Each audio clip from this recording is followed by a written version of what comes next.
તમે પોતાને શૂરવીર માનો છો તો મારા એક પ્રશ્નનો જવાબ આપો। માની લો કે તમે ક્યારેક જંગલમાં ફરવા ગયા અને અચાનક કોઈ જંગલી પ્રાણી જેમ કે વાઘ, સિંહ કે વરુ સામે આવી જાય તો શું કરો? લાકડી મારો, પથ્થર મારો કે ત્યાંથી ભાગી જાઓ? અને જીવનમાં જંગલી પ્રાણી જેવી મુશ્કેલી આવે તો શું કરો? ચાલો સ્વામિનારાયણ સંપ્રદાયના એક વડીલ સંત અખંડાનંદ સ્વામીનો એક પ્રસંગ સાંભળીએ જેમાંથી કંઈક શીખવા મળશે।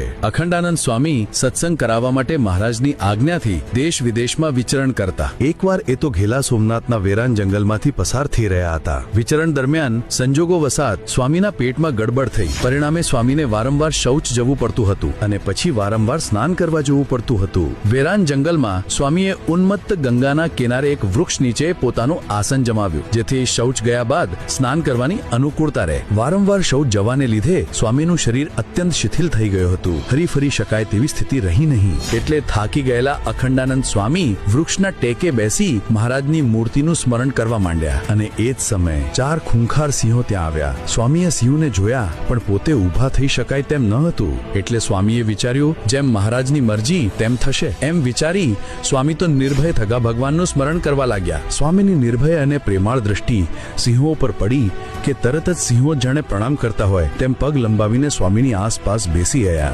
સ્વામીને કઈ ખબર ન પડી કે આ શું થઈ રહ્યું છે, આથી તે આંખો બંધ કરીને મહારાજનું સ્મરણ કરવા લાગ્યા। થોડી વાર પછી સ્વામીએ નેત્રો ખોલ્યા અને સિંહો તરફ દ્રષ્ટિ કરી, એટલામાં ચારેય સિંહો ઊભા થયા અને પ્રદક્ષિણા કરતા હોય તેમ સ્વામીને ફરતું ચક્કર લગાવ્યું અને વનમાં ચાલ્યા ગયા। સ્વામીને નવાઈ લાગી, તેમણે વિચાર્યું આજે મહારાજે જ મારી રક્ષા કરી છે। જોયું હરિભક્તો, એમ નાની કે મોટી કોઈ પણ મુશ્કેલીમાં જો ભગવાનનું બળ રાખીએ તો ભગવાન જરૂર ભક્તને વહારે આવે। જો તમને આ વિડીયો ગમ્યો હોય તો લાઈક કરી દેજો અને આવા સત્સંગના વિડીયો જોવા માટે ચેનલને સબસ્ક્રાઇબ કરી દેજો અને અમને ફોલો કરી દેજો। સહુને જય સ્વામિનારાયણ।